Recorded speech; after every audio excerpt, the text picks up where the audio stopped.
Hi everybody, this is Lee Smith. Thank you for joining me for my walkabout. And today's video, well, I'm actually on a walkabout.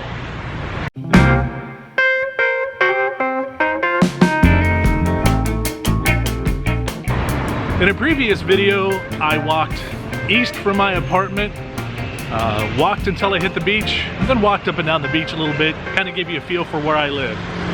Today, I'm heading north from my apartment on the Santra area of Da Nang. And I'll be honest, I haven't walked very far north, so I have no clue what I'm gonna find. But whatever I do find, I'm gonna share it with you.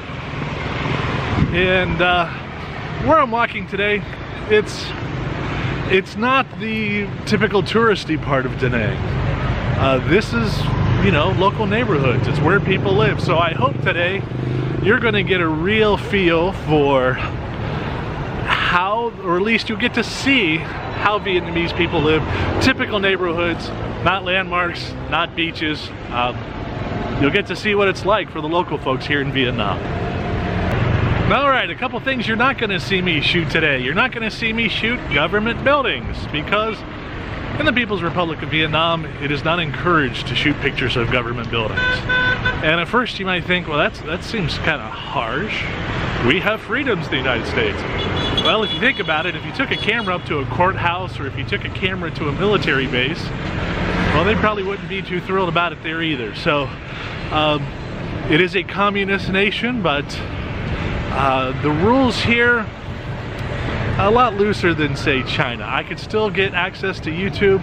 I could still get access to CNN and foreign news. There's a lot of freedoms here. Another thing you're not going to see me shoot today, I do not shoot pictures of schools and of children. Why? Because that's just creepy, no matter where you are. Middle-aged white guy in the middle of Vietnam shooting pictures of kids. No, that's creepy. And frankly, that's not why I'm here to show you. I want to show you where average people live, how average people go about their day. I do that as best I can. So this is something that's very common here in Vietnam. Open-air restaurant. It's basically a complicated tin shack. Don't be fooled though. The food at a lot of these places is really good. And as I mentioned once before, I've seen somebody carrying a live chicken back to the kitchen. So at least I knew my chicken meal was fresh. Something else I noticed here in Vietnam, and I've mentioned this before, is the color. This is not a gray, drab, concrete communist nation. Yellows, greens, reds, oranges. There's just color everywhere. And not only during the day, but at night, beautiful lights of every color imaginable light up this city. A beautiful place to spend time, Da Nang, Vietnam. So I had somebody ask me why I walk on the streets so much instead of the sidewalk. Well, truth be told, sidewalks here are put to use by the people who live in front of them. A lot of times that's restaurants, and the chairs don't stop at the edge of the restaurant, the chairs go all the way to the street. Also, if you own a car, sometimes you park the car on the road, sometimes you park the car on the sidewalk. You see that a lot, I won't say the business district downtown, but the more popular roads where there's a lot of restaurants. As you walk in front of those restaurants, a lot of places where there's just cars parked on the sidewalk. So when I see people walking around, we all just walk on the edge of the road. And you'll notice there is some traffic here, but at least here on the near the beach, it's not so busy that walking becomes a hazard. Okay, so as I'm walking here north, occasionally you're going to hear horns, and especially other things as we come up to an intersection. Horns from the motorcycles, horns from the cars, horns from the truck. And you're probably saying to yourself, Lee, what's up with all the horns? Well, when you come to an intersection, there are no traffic lights to communicate with you. So the people communicate with each other. The horn is basically their way of saying, hey, pay attention, I'm approaching. And that's how, especially during rush hour and busy intersections, that's how they try to keep from getting into an accident. There is no traffic light to tell you to stop. There is no traffic sign to tell you which lane to be in. So they tell each other, I'm going to stop. They tell each other, hey, I see you're about to turn, pay attention, I'm on your left. It's a system that, well, it works. One of the things that strikes me as I'm just walking around here is I'm from small town America.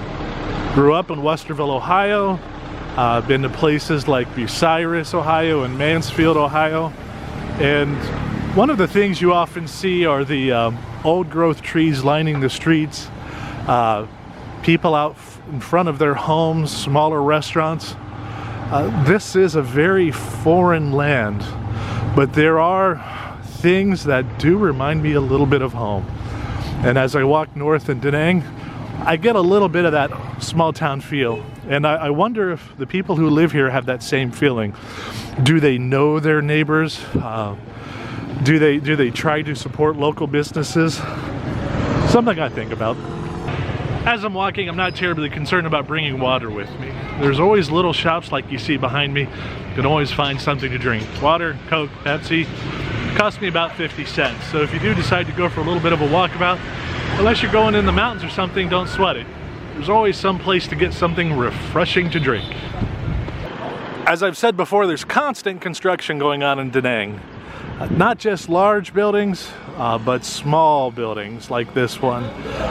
They've got a concrete form. They've got some scaffolding holding up a second layer, and basically they're going to start filling this in with brick, and eventually the brick will carry the rest of the load for this building. So when I talk about construction in Vietnam, that also applies to Buddhist temples. Also, when I talk about the use of color, again, that applies to Buddhist temples. Some of the most beautiful buildings you can find in Vietnam. So I reached the end of the road, but I'm not stopping. So what I'm going to do is every time I reach a road, I'm going to turn left and then take the first right and then just continue to head north and see what we can find. So here is the Buddhist temple I found on my map. And I'm not walking into the temple right now because I'm wearing shorts. And when you visit a Buddhist temple in Vietnam, it is advised that you wear long pants for men, and for ladies that you wear something that is a bit modest. You don't show your knees and you cover your shoulders.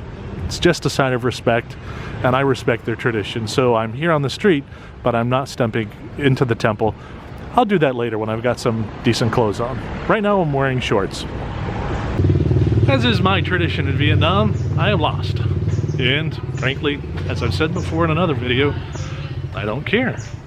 I've got a few dollars in my pocket. Worst case scenario, I could always call a Grab and get a lift back home. So if you're in Vietnam, get the Grab app, put it on your phone, and don't be afraid to explore the city. You might find some wonderful things you never expected. This, for example. I do not know what this is. I don't know if it's a cemetery or a monument or what it is, but it is beautiful. And if I had not left my apartment and explored the city, taken the back roads, I would have never seen it. So get out there, get out of your comfort zone. Wherever you are, go explore your city. You never know what you might find. One thing I want to talk about is how safe I find Vietnam. Alright, I don't know where I am. I'm in an alley. Not a typical alley, but it's pretty much a one-lane road between houses. I don't feel threatened. Some people, they waved at me earlier. Vietnam is a very safe place to visit. So if you do come here, don't worry about walking around as much as you would, say, in some places in the United States. It is a very safe place to be. They do have some problems with petty theft. Keep your purse close to you. Make sure you put it around your neck and not just over your shoulder. If you have a cell phone, be careful where you take the cell phone out. Somebody might snatch it. Watch when you cross traffic. There are a lot of traffic accidents here in Vietnam. But what you don't have to, what I've really never heard a problem about is violence, gunplay, theft with a knife, muggings, that sort of thing. From what I've heard from the locals and from what I've heard of the expats, it's just not a common thing here like it is in a country where, well, frankly, where there's a lot of guns. So, again, it's a safe place. If you're living someplace where it's safe, go out and explore. And as you can see, I've run out of road, so I'm going to do like I said before. I am going to go ahead, I'm going to turn left, and the first road I get to, I'm going to turn right and keep walking. This is one of the reasons I came to Vietnam. I just didn't want to be a tourist. I wanted to try as best I can to see how locals live, to eat local food, to meet local people. It is so interesting to walk down these local side streets, and at the same time they are so different, but at the same time there are so many things I recognize for my own small hometown in the United States. I've often said it, you know, the more we're different, the more we're the same. You know, this is part of the wonderful traditions of Vietnam. People working in workshops, not hidden away, but out on the streets, out in the open, and these are marvelous craftsmen making amazing things, all done by hand. It's just wonderful to see, and it talks about the skill and the ingenuity of the people who live in Da Nang, Vietnam. So something else I should mention is Google Maps. Google Maps here in Vietnam is not perfect for finding a business. In a previous video I mentioned that I needed to get some photocopies made, and the first thing that really hooked up was a place that repaired photocopiers. I didn't know that. Google didn't know it. I said I was looking for photocopies and it sent me to a photocopy repair shop. It's Vietnam. So it's not necessarily great for finding a specific place, but what it is good for is if you know where you're going and you have an address, it will tell you how to get to that address. Pretty good. Also, if you're like me and you're just wandering around, I say I'm lost, but the truth is, not too long ago I pulled my phone out and I have a rough idea of exactly where I am. So as long as you've got some battery power in your phone, when you're in Vietnam in a city like Da Nang, you're never truly lost. And like I said, got a little power in your phone, you don't like where you are, call a Grab. For a couple of dollars, somebody will pick you up and take you home. Okay, we've reached the end of our road again, so I am going to turn left, which is west, find the next road that turns right, and continue walking north. Now, being from the Midwest, this is something I haven't quite gotten used to. The tropical trees I'm constantly surrounded by in Vietnam. These look like fern trees, and I don't think we have these in Ohio. I think they're beautiful, and I love the amount of luscious greenery I see, especially in the smaller local neighborhoods where they haven't cut everything down to build hotels. I've talked about this before. In Vietnam, the motorbike is king. When you see a successful business, you will see plenty of motorbikes parked out front. It's a good way to try to figure out where to go eat. I'm continuing walking north. From the size of the trees, I feel like I'm getting into some pretty old neighborhoods. And the further I go north, I'm starting to get to the hills, the extension of the Monkey Mountains. One thing I've noticed here is that businesses tend to group themselves together. And when I say businesses group themselves together, I'm talking about sort of small family businesses. For example, I just passed 4 barbershops right next to each other, one right after the other. I'm assuming they're all owned by different people. They all had different signs. When I was looking for some hardware, and I was in downtown Da Nang, there was an entire city block for just hardware bits and pieces. One person sold rope and cable, the other person sold pneumatic parts, the other person sold hand tools. It was an entire block.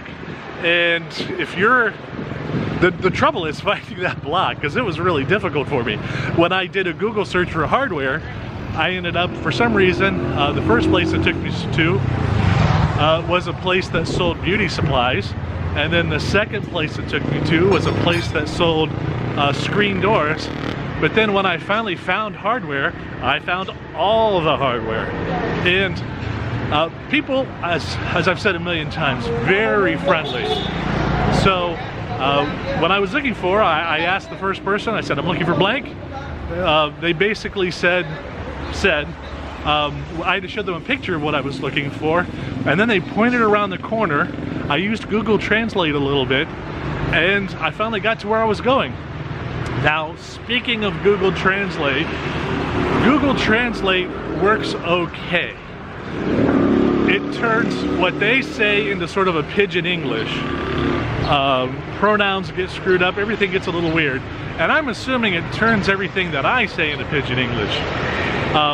But if you say you're looking for a specific thing, I want blank, or do you have blank, it's pretty good at simple stuff like that. So take it for what it's worth. It's a good generalized thing, but if you're having lunch with somebody, don't expect that you can use Google Translate to have a conversation back and forth. Any concept that's more difficult than turnip farming, Google Translate will not be your friend. So you know, while I'm walking down here, to me this seems like a typical, fairly middle-class Vietnamese neighborhood. Some people in America, where I come from, might be tempted to call this a poor neighborhood, but when I see the people here, I want to think poor in what terms?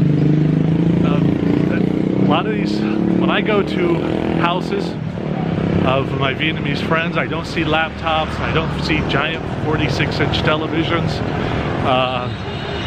I don't see granite everywhere, I don't see a lot of money spent on consumer goods. What I do see are families spending time together. I see neighbors outside talking to each other. I see people, everyone has a motorbike. They have no trouble getting from point A to point B. I don't see people going broke because they don't have adequate health care. Is it the best health care in the world? No. But the health care they do receive is paid for by the government. And remember, this is a poor country, but they can still afford to provide basic health care for all these people. Not only does that keep them healthy, but also I think it's one less thing that they have to worry about. So, are they poor in Vietnam? Well, maybe in terms of materialistic things, but do they go without for things they want? I've never heard a single Vietnamese person complained because they can't keep up with the Joneses. Okay, as I'm walking around Da Nang, I'm trying not to be too preachy, and I also realize to a certain extent I'm failing at that. So I'm gonna just preach a little more. And what made me think about this is I'm trying a new camera setting. Not sure if it's gonna work or if it's gonna look bad. Hopefully it looks decent. I'm gonna edit this and put it up on YouTube no matter what. What I see from some of my friends, especially in the United States, is a certain fear of failure. They don't want to try new things. They don't want to travel to new places. They don't want to try new meals. They don't want to do different activities. I don't like hiking. I've never hiked. I hope that by watching me a little bit, you'll realize that it's not such a bad thing to get out of your comfort zone. You may fail. I've had some bad meals here in Vietnam because I've gone to new restaurants. But the success outweighs the failure. I've had some great meals that I would have never had if I would have just stuck to banh mi and pho. If I hadn't decided to walk north today at random, I wouldn't have seen these really interesting neighborhoods and these interesting places. Yeah, it could have been horrible. I could have tripped and broken my ankle, and I could have just sat at home and watched TV. I could have just sat at home and watched TV in Columbus, Ohio. But here I am in Da Nang, Vietnam. And when I'm old and gray, and you know, if I've got 10 minutes to live, I may regret some of the things that I've done and time that I've wasted, but I won't regret never have taken a chance. I mean, nothing's worse than the regret of not having done something. So get out there, get out of your comfort zone, travel someplace different, eat at a different restaurant, go to a concert venue you haven't been to before, read a book that's a little different. Just do something. Don't just sit at home. If you sit at home, you're gonna have to listen to other people tell interesting stories about their lives, and it could have been you. All right, I have reached the end of the road. On the path I'm taking, I can go no further north. I have to go east or west, and I feel like walking around some more, exploring some more, so I'm not just gonna turn around and go back home. So what do you think? East or west? East or west? What was that? East? All right, I'll go east. I'll head up towards the Monkey Mountain, towards the peninsula. Let's see what we can find. So as I continue to head a little bit east, I'm seeing a lot of interesting little restaurants. Now it's about 4 o'clock, but I think if I'm in this area, say 2 hours from now, I am going to have an interesting meal. Will it be good? Will it be bad?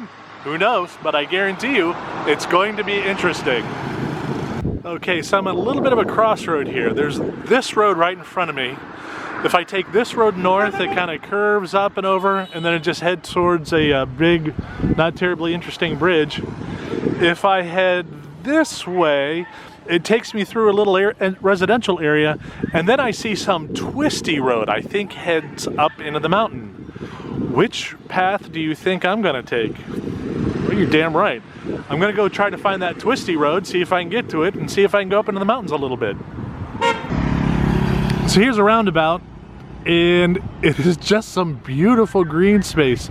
Some parts of the city, they really take immaculate care of their green space.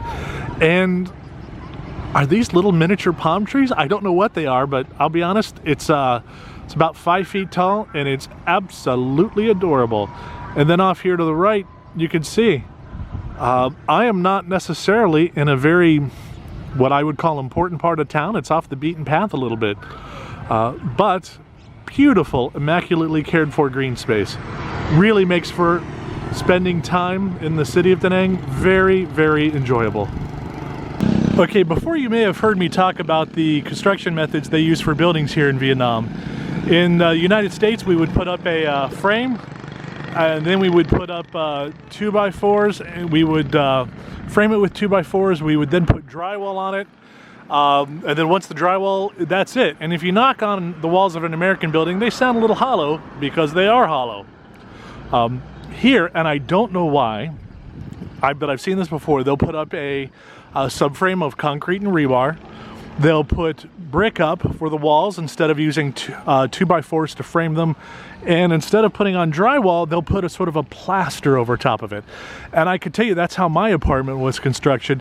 And the walls are exceptionally solid. You could just tap on them and they don't move. I feel like, you know, if there was a tsunami, I would just crawl up to the 8th floor and ride it out because I think the building is that solid, and I'm not that close to the beach. Why do they do it? I'm not sure. Is it because the wood doesn't hold up well to the environment? Is it a lack of oak trees and timbers that we make wood with? Is it tradition? I don't know, but I think it's a great way to construct a building. Now I'm unlearned, but it seems very, very solid. This is interesting, where we're talking about interesting construction methods. It looks like they're building something using shipping containers.